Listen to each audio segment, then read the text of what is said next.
Hello students, last video में हमने discuss किया था वन डायमेंशनल हार्मोनिक ऑसिलेटर के लिए और हमने यहाँ पर एक इक्वेशन निकाली थी।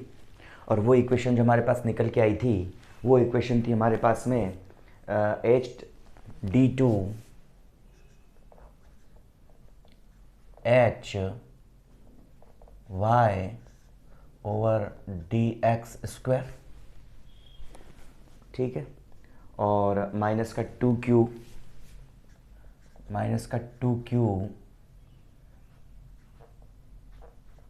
H Y D H Y upon में डी एक्स स्क्वायर, ठीक। और प्लस का लैम्बडा माइनस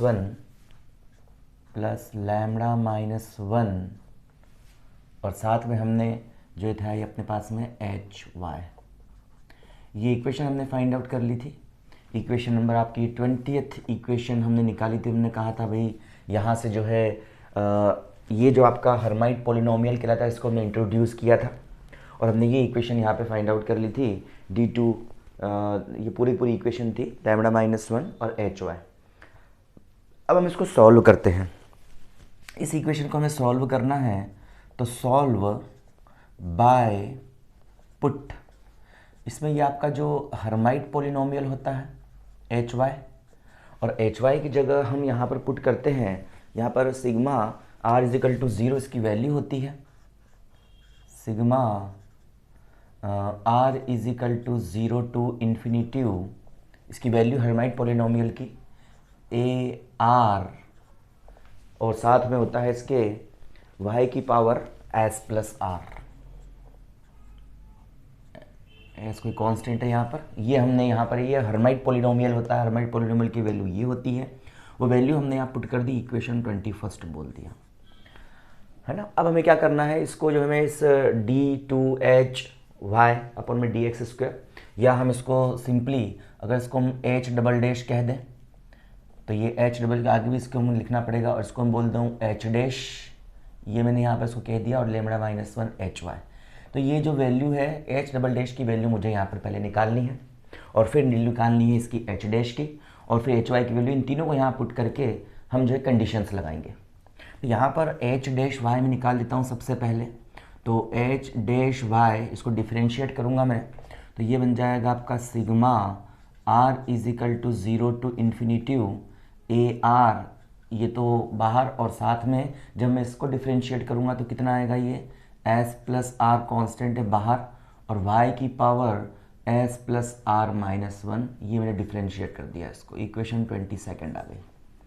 अगेन मैं इसको डबल डेरिवेटिव करता हूँ तो H double dash Y that's is equal to वही, इसी को मैं कर रहा हूँ R is equal to zero to infinitive A are, और ये रहेगा आपका एस प्लस आर, और ये भी कांस्टेंट है तो ये बन जाएगा S plus are minus one और वाई की power S plus are minus two. Equation 23, ठीक है। ये तीन इक्वेशन निकाल ली मैंने।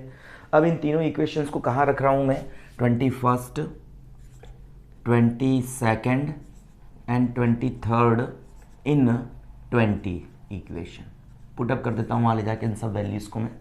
जब वैल्यूज़ पुटअप कर रहा हूँ तो एच डबल डैश की वैल्यू है आपकी sigma R is equal to zero to infinitive, ये तो है ही, है ना। और ये है आपका A R S plus are और s plus are minus one और वाई की power S plus are minus two, ये वैल्यू पुट कर दी इसके अंदर। साथ में क्या है, माइनस का टू क्यू, तो टू वाई है, सॉरी ये यहाँ पर मैंने इसको वाई लिया है, ये वाई है अपने पास में, क्यों नहीं है, माइनस का टू वाई, और साथ में कितना है आपका, ये वैल्यू मैं इसमें पुट कर रहा हूँ इसके अंदर, तो डी एच डैश ये वाली वैल्यू, तो ये बनेगा sigma R is equal to zero to infinitive, और ये बन जाएगा आपका A R S plus are, और इसकी पावर कितनी है, वाई की power S plus are minus one, ये रख वैल्यू पुट कर दी। और साथ में है यहाँ लिख रहा हूँ प्लस का लैम्बडा माइनस वन हमारे पास में है, ये रहा, और एच वाई की वैल्यू वहाँ पुट कर दूँ तो sigma R is equal to zero to infinitive, है ना, ए आर और वाई की power S plus R, equation 24। अभी नहीं नाम देते हैं, एक बार इसको थोड़ा सॉल्व कर लेते हैं। यहाँ से इक्वेशन तो मैंने निकाल ली, अब मैं इन इक्वेशंस को सॉल्व करता हूँ। तो सबसे पहले यहाँ पर सॉल्व करने के लिए इसको तो हम इसके साथ ले जाएंगे और यहाँ पर मैं पुट कर देता हूँ आर की जगह, जहाँ जहाँ आर है ना वहाँ मैं आर प्लस 2 को पुट कर देता हूँ, क्योंकि मुझे ऐसा कोफिशिएंट निकालना है S plus R S plus R S plus R. तो कैसे निकलेगा, जब आर की जगह आर प्लस 2 पुट कर दूंगा तो 2 से 2 कैंसिल हो जाएगा, आपका सिर्फ एस प्लस आर बच जाएगा। तो यहाँ से ये इक्वेशन बन जाएगी आपकी sigma R is equal to 0 to infinity, R की जगह आर प्लस 2 रख दिया मैंने, ए आर प्लस 2, ये बन जाएगा ए प्लस एस प्लस और साथ में आर की जगह आर प्लस टू निकाल सकते हैं इस वैल्यू को अपन बिल्कुल यहाँ से, और यहाँ से मतलब एस प्लस आर इसको अपन यहाँ से माइनस प्लस 2 के बराबर पुट करके, तो ये बन जाएगा आपका एस प्लस आर की जगह आर प्लस 2 गुणा प्लस 2 माइनस 1 मतलब प्लस 1, तो एस पर आर प्लस 1 हो जाएगा और साथ में रहेगा y की पावर कितनी बन जाएगी, ये एस प्लस आर। तो ये आर की जगह आर प्लस 2 करूँगा तो -2 से +2 कैंसिल हो जाएगा, इतना बचेगा। मैं इसका इसको उठा के अंदर ले जाऊँगा तो ये बनेगा आपका sigma R is equal to 0 to infinity, और ये बनेगा आपका ए आर तो था ही सही, एस प्लस आर भी एज इट इज़ था, और अब कितना बन जाएगा y की पावर एस प्लस आर, क्योंकि ये y और ये y +1 -1 0 हो जाएगा, तो ये एस प्लस आर। साथ में बच रहा है आपका प्लस का, तो ये बन रहा है लैम्बडा -1, ये है बिल्कुल, और सिग्मा है आपका r is equal to 0 to infinity, और ए आर और y की power S plus R is equal to, ये आपका 0 है, इज इक्वल टू 0 है। अब यहाँ से y की पावर एस प्लस आर को कॉमन निकाल लो इन तीनों में से, इस टर्म में से, इस टर्म में से और इस टर्म में से, और इसका कोफिशिएंट को भी 0 के बराबर कर दो। y की पावर एस प्लस आर तो 0 हो नहीं सकता, बट इसका जो कोफिशिएंट होगा वो 0 के बराबर हो जाएगा, तो हम लिख सकते हैं इसको sigma r is equal to 0 to infinity, ये बन जाएगा a r प्लस 2 और s प्लस r प्लस 2 है ना, s प्लस r प्लस 1, और ये तो कोफिशिएंट तो अपने रख ही दिया है इन्फिनिटीज़ के साथ में, ये ध्यान रखना। माइनस का सिग्मा क्या है आपके पास में, r is equal to 0 to infinity, और कितना हो जाएगा ये ए आर, और साथ में कितना है s plus R as it is है, और साथ में यहाँ से प्लस लैम्बडा -1, और कितना है sigma r is equal to 0 to infinity, और ये बन जाएगा A R is equal to 0, ऐसा बन जाएगा हमारे पास में। ठीक है, अब मैं यहाँ पर कंडीशन लगा रहा हूँ सिग्मा, इसको r is equal to 0 to infinity common भी निकाल सकता हूँ, यहाँ पर मैं कंडीशन लगा रहा हूँ, इस टर्म को उठा के मैं ऐसा कैसा उधर शिफ्ट कर देता हूँ। यहाँ से अगर देखें तो देखो sigma r is equal to 0 a are और sigma r is equal to 0 a are, ये कॉमन निकालता हूँ मैं, और माइनस कॉमन निकाल लेता हूँ, तो अंदर क्या बच जाएगा आपका, यहाँ से ये ब्रैकेट के अंदर r इन दोनों में से कॉमन निकाला है, तो ये बन जाएगा माइनस का 1 प्लस लैम्बडा, यही होगा, कॉमन निकाल लिया इसमें से, माइनस कॉमन निकाल लिया माइनस का सिग्मा इन दोनों में से, तो ये आपका जो प्लस का माइनस का, जो माइनस का प्लस का, और ये बाहर कॉमन निकल जाए, तो इस स्टेप को मैं यहाँ से हटा देता हूँ और इसको लिख देता हूँ इज इक्वल टू 0। इसको उठा के उधर शिफ्ट करूँगा और फिर ए आर और ए आर प्लस 1 को इधर से लेके आऊँगा, इसकी वैल्यू में फाइंड आउट करूँगा, तो मैं यहाँ से इसको लिख देता हूँ इन दोनों की वैल्यू को फाइंड आउट करने के लिए।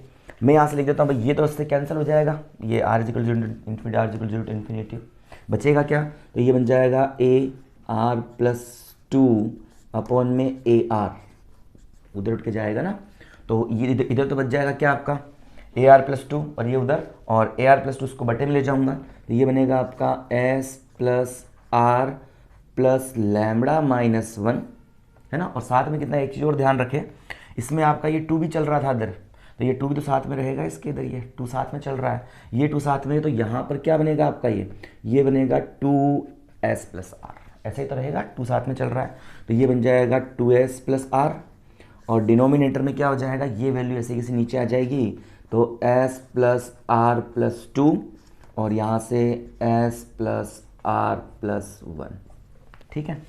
और मैं ले लेता हूँ इसकी लिमिट, जब लिमिट लूँगा इसकी मैं, तो यहाँ से इसकी लिमिट लेता हूँ कि बहुत छोटी ही वैल्यू रहेंगी आपकी, ए आर प्लस 2 अपॉन में ए आर है, और इसकी लेने लिमिट ऑफ क्या ले लिया मैंने बोल दिया आर इतना ज़्यादा है कि R tends to infinity, R बहुत ज़्यादा है। तो यहाँ पर मुझे क्या करना पड़ेगा, यहाँ पर लिमिट ले लूँगा, तो लिमिट ऑफ क्या है, R tends to infinity, R infinity को टेंस करता है। तो यहाँ पर ये वैल्यूज़ क्या है, इसकी बहुत कम है, आर की वैल्यू जो बहुत ज़्यादा है, तो आर के रेस्पेक्ट में यहाँ पर भी देखेंगे तो ये एस की इसकी वैल्यू बहुत कम होगी, और यहाँ पर भी एस और 2 को इसके रेस्पेक्ट में रिजेक्ट कर देंगे, एस और 1 को इसके रेस्पेक्ट में रिजेक्ट कर देंगे, तो आर और इंटू आर मतलब आर स्क्वायर। तो ये बन जाएगा हमारे पास में कितना, 2 ऊपर तो बचेगा आर आपका, है ना, बाकी सब कैंसिल, लेमड़ा 1 ये सब क्या हो जाएंगे, छोटे हो जाएंगे, इसको होने से कोई मतलब नहीं रहेगा, और अपॉन में रहेगा आर स्क्वायर, ये से कैंसिल। तो ये आपकी जो वैल्यू आती है ना, ये आती है 2 अपॉन में आर। इक्वेशन नंबर बोल देता हूँ इसको मैं 24th इक्वेशन, ये 24th इक्वेशन इसको बोल दिया मैंने। अब 24 इक्वेशन कह दिया, इसके बाद में हम क्या करें कि अब हम देखो यहाँ से ये यहाँ तक तो निकाल दिया हमने, है ना, और यहाँ तक निकालने के बाद में हमने इसको इस प्रकार ला करके छोड़ दिया, इक्वेशन 24 हमारे पास आ गई। अब हम क्या करते हैं कि भाई यहाँ पर इसकी वैल्यू को फाइंड करते हैं, हम इसकी वैल्यू को y के टर्म्स में लिखना चाहते हैं, और हम लास्ट में एक और अभी टर्म इंट्रोड्यूस करेंगे, और लास्ट में कह देंगे दोनों एक दूसरे के इक्वल है। तो यहाँ पर अपन जहाँ जहाँ अपने सॉल्यूशन माना था, सॉल्यूशन में अपन जो है वैल्यूज पुटअप कर देंगे, जो भी अपने पास हर्माइट की वैल्यू हम पुट करेंगे, यहाँ पर हर्माइट पॉलिनोमियल की वैल्यू पुट करेंगे। तो यहाँ से मैंने ये तो कह दिया, अब मैं हर्माइट पॉलिनोमियल की जगह कुछ रखना चाहता हूँ, लेकिन पहले इसको यहाँ से अपन देखेंगे कि भाई ये दोनों इक्वल है कि नहीं है। तो इसके लिए मैं क्या करता हूँ, मैं मान लेता हूँ कि e की पावर ऑफ वाई स्क्वायर है, e की power of y square by 2 लेता हूँ मैं, और e की power of y square by 2 का मैं एक्सपेंशन करता हूँ। तो e की पावर ऑफ x का एक्सपेंशन क्या होता है, 1 प्लस एक्स अपॉन में factorial 1 plus n x upon में factorial 1 plus n into n minus 1 x square upon factorial, चलता है कंटिन्यू इस प्रकार से। तो यहाँ पर मैं इसको लिख देता हूँ 1 प्लस, और साथ में ये आपका यहाँ पर क्या है, वाई स्क्वायर बाई 2 है। यहाँ से ये बन जाएगा कितना, जब इसको एक्सप्रेस करूँगा, जब मैं इसको यहाँ से एक्सपेंड करूँगा, सिर्फ वाई स्क्वायर ले लेता हूँ उसमें फिलहाल अभी मैं, तो e की पावर ऑफ वाई स्क्वायर को मैं एक्सपेंड करना चाह रहा हूँ। तो e की पावर ऑफ वाई स्क्वायर को एक्सपेंड करूँगा तो क्या बनेगा, ये बनेगा वाई स्क्वायर, वाई की पावर 2 और डिनोमिनेटर में फैक्टोरियल 1 प्लस वाई की पावर 4 डिनोमिनेटर में फैक्टोरियल 2 प्लस वाई की पावर 6 क्योंकि अपॉन में फैक्टोरियल 3। अरे भाई e की पावर ऑफ x का जो एक्सपेंशन होता है वो यही तो होता है। e की पावर ऑफ x के एक्सपेंशन में इसको मैं इस प्रकार से लिख देता हूँ, और इस प्रकार से लिख के मैं इसका एक्सपेंशन को इस तरह से करता हूँ। देखिए मेरे पास e की पावर ऑफ x का एक्सपेंशन आएगा x अपॉन में factorial 1 plus x square upon में factorial 2 plus x cube upon में फैक्टोरियल 3, बट यहाँ स्क्वायर है तो यहाँ पर बढ़ता जाएगा।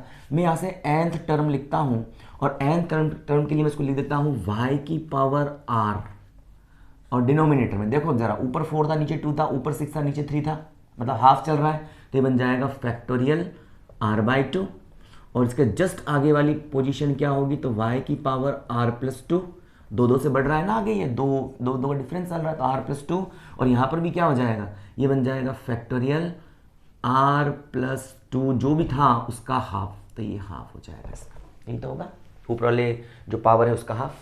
तो मैंने इस तरह से इस इक्वेशन को यहाँ लिखा है।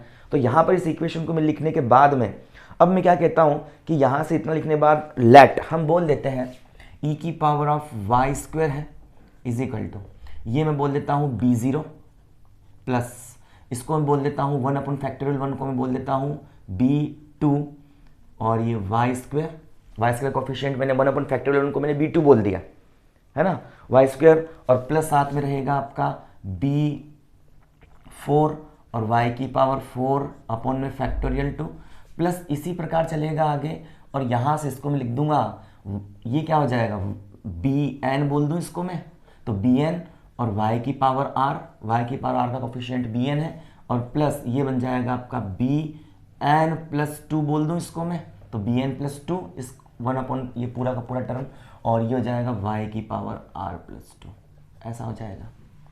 अब मैं यहाँ से निकालता हूँ bn+2 अपॉन में bn में निकालता हूँ, तो bn+2 अपॉन में bn, इसका मैं इससे डिनोमिनेटर निकालता हूँ, तो मैं देखता हूँ bn+2 की वैल्यू क्या थी, bn+2 की वैल्यू थी कितनी, तो ये था आपका फैक्टोरियल 1 ओवर फैक्टोरियल कितना था, तो r/2 + 1, यही तो था 1 + r/2 या r/2 + 1, और इसके बटे में 1 में फैक्टोरियल bn कितना है, bn की वैल्यू है फैक्टोरियल r/2।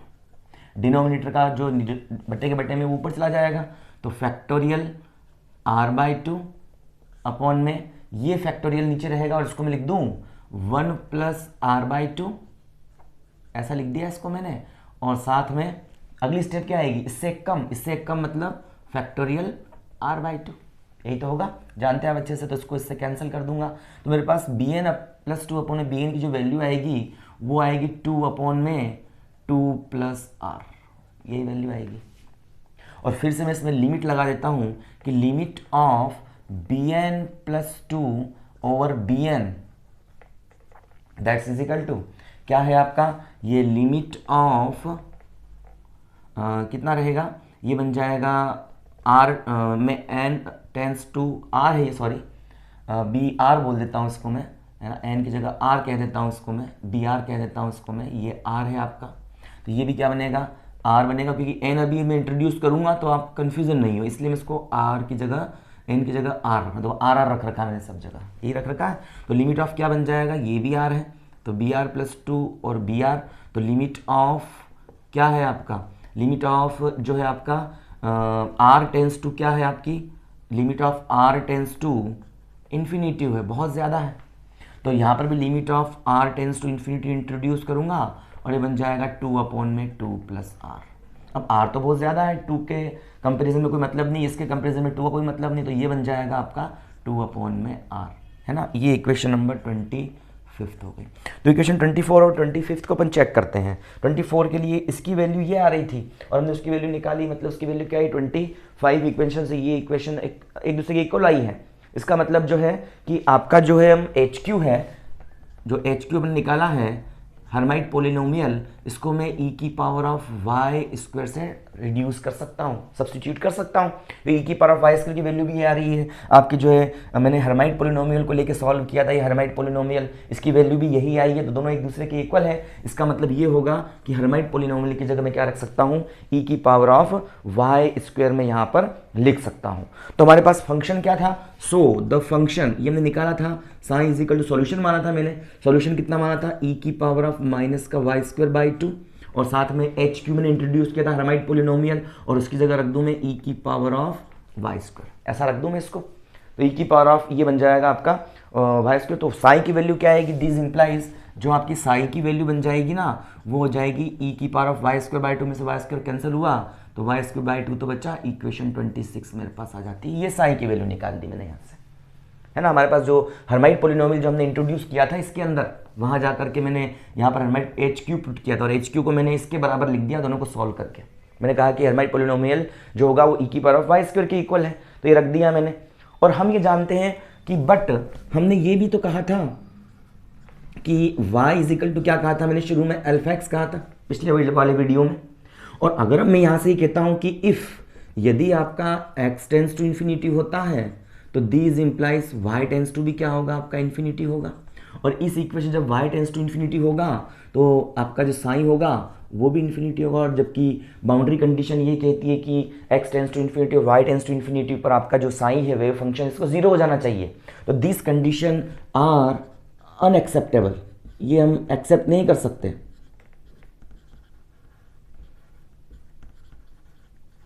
अनएक्सेप्टेबल कंडीशन है ये, ठीक है ना। तो हमें इसमें थोड़ा सा करेक्शन करना पड़ेगा। तो इसमें करेक्शन करने के लिए हम यहाँ पर मान लेते हैं कि आपकी जो लैम्बडा की वैल्यू है, so the value of lambda इस प्रकार से है, सच दैट, इस प्रकार से लैम्बडा की वैल्यू है ना, यहाँ से मैं लैम्बडा की वैल्यू निकालूंगा। लैम्बडा की वैल्यू इस प्रकार से है, किस प्रकार से है कि इसका ये वाला पूरा का पूरा टर्म जो है ना, ये पूरी की पूरी टर्म किसके बराबर हो जाए, 0 के बराबर हो जाए। ये टर्म अपन 0 के बराबर कर दें, अपन एक कंडीशन इंट्रोड्यूस कर रहे हैं ताकि ये condition sign tends to infinity ना हो। तो उसके लिए मैं क्या करता हूँ कि ये जो आपका ये वाला पॉलिनोमियल है ना, इसका ये लास्ट वाला, इसको मैं लैम्बडा इस प्रकार से वैल्यू कि इसकी पूरे की वैल्यू क्या हो जाए आपकी जो है 0 के बराबर हो जाए। तो value of lambda such that कि ये पूरा का पूरा आपका जो है ये जो टर्म है इसकी क्या हो जाए 2 × s + r और माइनस का 1 plus lambda that's is equal to क्या हो जाए आपका, ये 0 हो जाए। तो अब हम यहाँ से क्या फाइंड करें, यहाँ से हम इसकी वैल्यू फाइंड करते हैं। -1 प्लस लैम्बडा ये हमारे पास था, देखो ये पूरा का पूरा था यहाँ से माइनस, इस माइनस को फिर से अंदर मल्टीप्लाई कर दूंगा, मतलब ये पूरी वैल्यू क्या हो जाए आपकी 0 के इक्वल हो जाए। ये पूरी वैल्यू वैल्यू जुड़ेगी तो ये यार तो 0 हो नहीं सकता, कि sigma r equal 0 to infinity है। तो इसका जो आपका ये वाली टर्म है मैं 0 रख रहा हूँ इसको, है ना। इस टर्म को मैं इस प्रकार से एडजस्ट करता हूँ कि ये पूरी टर्म क्या हो जाए 0 के बराबर, तो माइनस का एक पूरा 0 हो जाए। तो ऑब्वियस सी बात है ये आपका माइनस का था, बाहर की तरफ चल रहा था ये, है ना, इस तरह से। और माइनस का मैं मल्टीप्लाई अंदर कर तो कितना बनेगा, ये माइनस का बन जाएगा, ये प्लस का हो जाएगा, और ये क्या हो जाएगा माइनस का, इस माइनस का मल्टीप्लाई अंदर करने पर, और फिर ये वैल्यू क्या हो जाए 0 के बराबर हो जाए। तो उस कंडीशन के लिए यहाँ से क्या हो जाएगा आपका, यहाँ से लैम्बडा की वैल्यू मुझे मिल जाएगी। तो लैम्बडा इज इक्वल टू जो बनेगा ना आपका, वो कितना बन जाएगा, वो उधर जाएगा, तो 1 - 2 इंटू एस प्लस आर, यही होगा, ठीक है ना। 1 माइनस ये आपकी पूरी वैल्यू जाएगी, देखिए ज़रा ध्यान से देखना, ये -1 था तो ये 1, और सॉरी यहाँ से एक मिनट रुकना, यहाँ से ये वैल्यू मैं 0 के बराबर पुट कर रहा हूँ, और ये वैल्यू 0 के बराबर लेमड़ा इस प्रकार से है कि आपका जो S plus R plus 1 minus का लेमड़ा ये आपका 0 के बराबर हो जाए। तो +1 माइनस का लेमड़ा क्या हो जाए, ये 0 के बराबर हो जाए।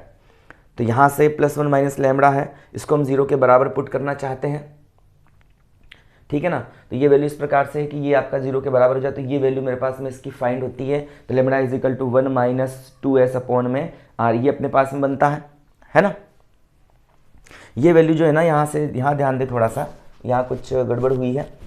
ये अपने पास में था लेमड़ा, और मैंने माइनस यहाँ से कॉमन निकाला था, तो r इज इक्वल टू ये 0 to infinity 2ar s plus R Y की पावर s प्लस आर था हमारे पास में, है ना। और यहाँ से प्लस लेमड़ा -1 था, इसमें से मैंने माइनस कॉमन निकाल लिया, और r is equal to 0 to infinity 2, ये तो एज इट इज चल रहा है आपका।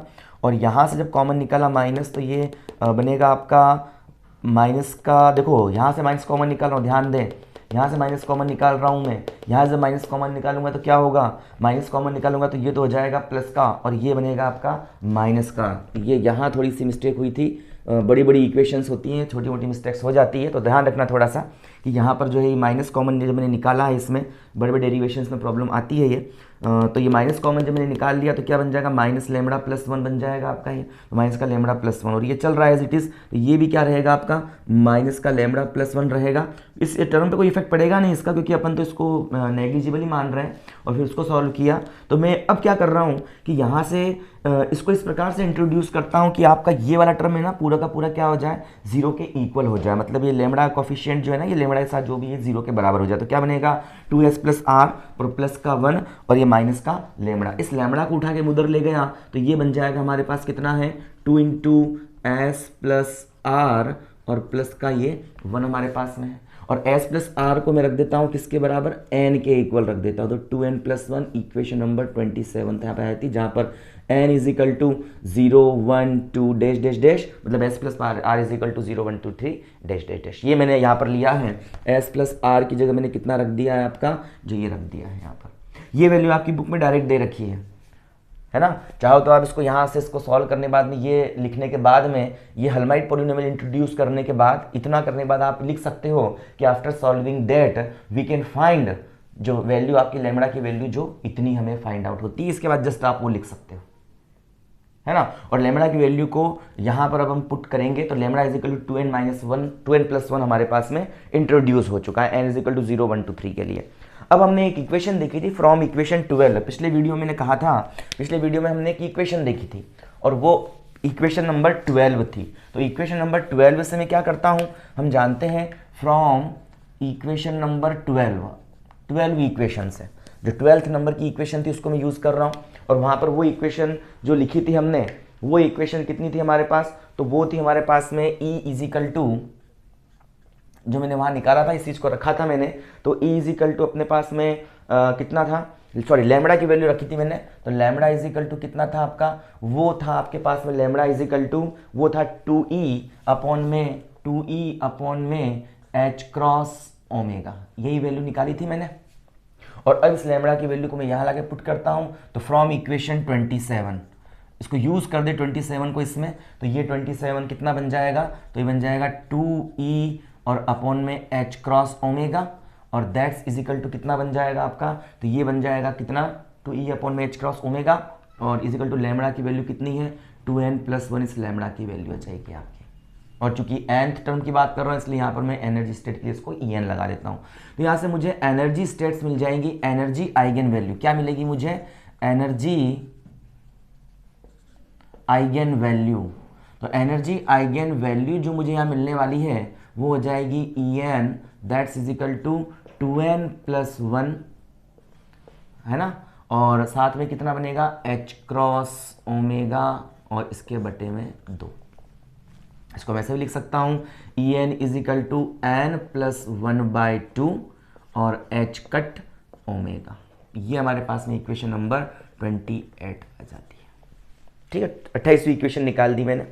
अब मैं यहाँ से n की डिफरेंट वैल्यू पुट कर सकता हूँ इसके अंदर। तो n की जब डिफरेंट वैल्यू पुट करूंगा मैं n इज इक्वल टू इसमें 1 पुट करूंगा। चलिए हम इसकी लास्ट में बात करते हैं। तो यहाँ पर मेरे पास एनर्जी आइगन वैल्यू आ जाती है, तो एनर्जी आइगन वैल्यू कुछ इस तरह से निकल जाती है। तो ये एनर्जी आइगन वैल्यू है आपके यहाँ से। ठीक है, अब अपन यहाँ से एनर्जी आइगन वैल्यू के बाद में क्या निकालते हैं, मैं यहाँ से आइगन एनर्जी आइगन फंक्शन की बात करता हूँ। तो आइगन फंक्शन को मैं यहाँ इंट्रोड्यूस अप करता हूँ। तो आइगन फंक्शन क्या रहेगा, मतलब पूरे डेरिवेशन को लेके चले और सॉल्यूशन निकाल लिया। लास्ट में मैंने lambda is equal to 2n+1, जितना भी काम किया था हमने इस चीज़ को निकालने के लिए किया था। बुक में ये चीज़ डायरेक्ट है, अगर आपको याद रहे तो आप डायरेक्ट इसको वहाँ पर पुटअप कर सकते हो ताकि आपका डेरिवेशन थोड़ा छोटा हो जाएगा। और ये वैल्यू यहाँ पुट कर दूंगा मैं इसमें ला करके, इससे मैंने एनर्जी आइगन वैल्यू निकाली।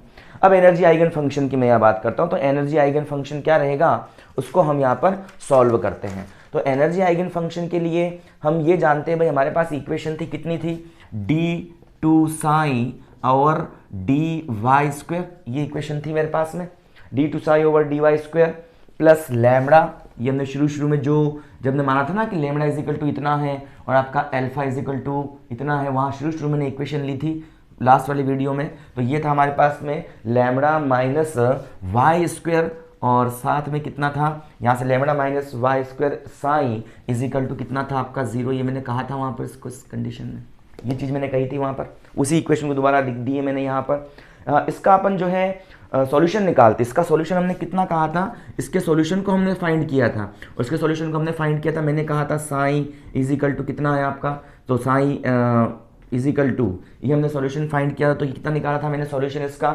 सॉल्यूशन मैंने कहा था कि वो था आपका e⁻⁻² और साथ में कितना है hy क्या था आपका, हर्माइट पोलिनोमियल था, जिसको हमने यहाँ पर फाइंड आउट इसकी वैल्यू भी निकाली थी। क्यों वैल्यू निकाली हमने यहाँ से एनर्जी आइगन वैल्यू निकालना चाहते हैं, इसलिए मैंने इसकी वैल्यू निकाल के यहाँ रख दी। ये आपका हर्माइट पोलिनोमियल था, ये तो कहा था सॉल्यूशन हमने, तो ये आपका सॉल्यूशन है। तो यहाँ पर इसका जनरल सॉल्यूशन, इसको एक्सपेंड फॉर्म में लिख सकते हैं। तो इसका जो जनरल सॉल्यूशन होगा वो हो जाएगा साई इज इक्वल टू, यहाँ से जनरल सॉल्यूशन के लिए मैं यहाँ से एक और कांस्टेंट को यहाँ से इसमें ऐड कर रहा हूँ nn और e⁻⁻² और hny, ये मैं इसको यहाँ से लिख रहा हूँ क्योंकि मैं वाइथ टर्म की यहाँ पर मैं बात कर रहा हूँ। ठीक है ना, और वाई टर्म की बात कर रहा है इसलिए साई n लगाना पड़ेगा मुझे। इसका नॉर्मल एक का जनरल सॉल्यूशन क्या होगा, जनरल सॉल्यूशन के लिए इस टर्म को और इंट्रोड्यूस किया। यहाँ पर जो आपका nn है ना, ये nn क्या कहलाता है, ये कहलाता है आपका नॉर्मलाइजेशन कांस्टेंट। ये नॉर्मलाइजेशन कांस्टेंट कहलाता है। हमने इस नॉर्मलाइजेशन कांस्टेंट को जनरल सॉल्यूशन में क्या कर दिया, यहाँ पर मैंने इसको इंट्रोड्यूस कर दिया। तो ये इक्वेशन मेरे पास में यहाँ पर आ जाती है। चलिए इसको नाम दे देते हैं, ये इक्वेशन मिल जाती है हमारे पास 29th इक्वेशन। ठीक है, अब हमें general solution eigen function find out करने के लिए हमको इसकी वैल्यू को फाइंड आउट करना पड़ेगा और फिर इसको ला करके यहाँ रख देंगे तो हमारे पास इसका आइगन फंक्शन आ जाएगा।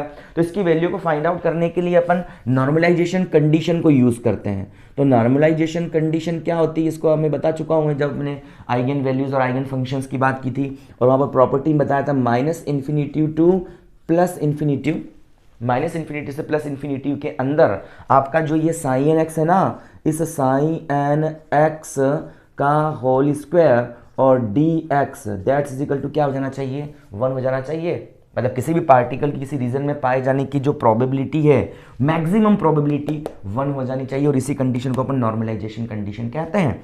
अब मैं यहाँ से इस वैल्यू को तो यहाँ पुट करूंगा और यहाँ से इस dx की वैल्यू को निकालूंगा। इसको इक्वेशन बोल देता हूँ इक्वेशन 30। है ना। अब इस dx की वैल्यू को निकालना चाहता हूं मैं, तो dx की वैल्यू को निकालने के लिए हम जानते हैं कि y इजिकल टू क्या होता है आपका अल्फा x होता है। तो इसको मैं डिफ्रेंशिएट कर दूं तो dy इजिकल टू कितना है अल्फा dx।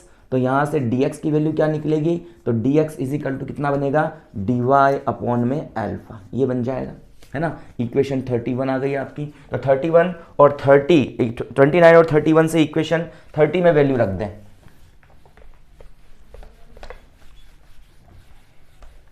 यहां से हम वैल्यू पुटअप कर देते हैं फ्रॉम इक्वेशन, कहां से, फ्रॉम इक्वेशन 31 एंड 29।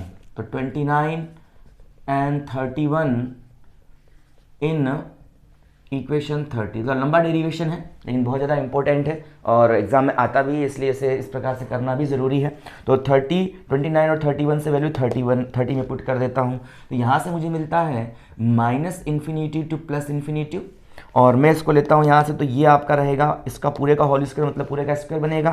तो ये बन जाएगा n, और पहले वैल्यू पुटअप कर देता हूँ, e की पावर ऑफ माइनस का y² इंटू साथ में कितना है h n y आपके पास में मौजूद है ना। और इसका क्या है मैग्नीट्यूड का स्क्वायर, तो इस पूरे के पूरे का स्क्वायर कर दिया। dx की वैल्यू कितनी है आपकी, तो dx की वैल्यू है dy अपॉन में अल्फा, और दैट्स इजिकल टू क्या है आपका ये 1 है। इस n स्क्वायर को मैं बाहर ले लेता हूँ तो n स्क्वायर हो जाएगा इसका, और e की पावर ऑफ -y² मतलब क्या बन जाएगा आपका, ये e की पावर ऑफ -y² बनेगा। तो माइनस का infinity two plus infinity e की पावर ऑफ -y²। इसको प्लस मत बना देना, प्लस कब होता है जब यहाँ माइनस हो तो इसका मैग्नीट्यूड प्लस होता है स्क्वायर प्लस। इसमें ये नहीं हुआ कि आप इसको प्लस स्क्वायर करके इसको आप प्लस बना दोगे। तो e की पावर ऑफ माइनस का y² ये एज इट इज है, और ये बनेगा हमारे पास में hn² y और dy, और साथ में अल्फा, इसको भी मैं बाहर ले लूँ यहाँ से, तो कांस्टेंट है ये भी, और ये दैट्स इजिकल टू 1 आ जाएगा आपका। ठीक है, यहाँ से मैं इसको लेता हूँ -∞ टू +∞। अब देखो यहाँ से इसकी जो वैल्यू होती है ना, बट ये आपको डायरेक्ट याद रखना पड़ेगा, ये इसका इंटीग्रेशन होता है -∞ टू +∞ e की पावर ऑफ माइनस का y² hn² y dy, और इसका जो अगर हम इंटीग्रेशन करते हैं तो इसका जो इंटीग्रेशन हो जाता है वो इंटीग्रेशन होता है यहाँ पर 2 की ये बन जाएगा आपका 2 की power of n factorial n, ये आपका डेरिवेशन इंटू √π। ये आपका यहाँ से इसका डेरिवेशन निकल के आता है, इसका इंटीग्रेशन निकल के आता है। इस वैल्यू को आपको डायरेक्ट याद रखना पड़ेगा, 2 की power of n factorial n √π। इस वैल्यू को मैं यहाँ रख देता हूँ इसके अंदर, तो दीज इंप्लाइज क्या बन जाएगा nn² ओवर अल्फा, है ना, और ये बन जाएगा आपका 2 की power of n factorial n और √π, दैट्स इजिकल टू क्या हो जाएगा 1।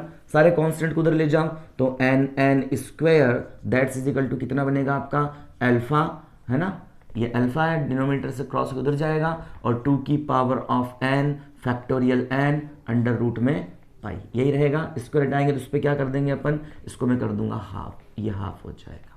तो फ्रॉम इक्वेशन नंबर किससे, फ्रॉम इक्वेशन नंबर 29 में इसी की वैल्यू हमें फाइंड करनी थी, हमने फाइंड कर ली नॉर्मलाइजेशन कंडीशन से। तो आइगन फंक्शन जो हमारे पास में आएगा वो आइगन फंक्शन क्या आएगा, वो बन जाएगा आपका sin x, that's is equal to ये बन जाएगा अल्फा ओवर 2 की power of n factorial n √π, और इसकी पावर कितनी है 1/2, है ना, और e की पावर ऑफ माइनस का y²/2, और साथ में कितना है hn y।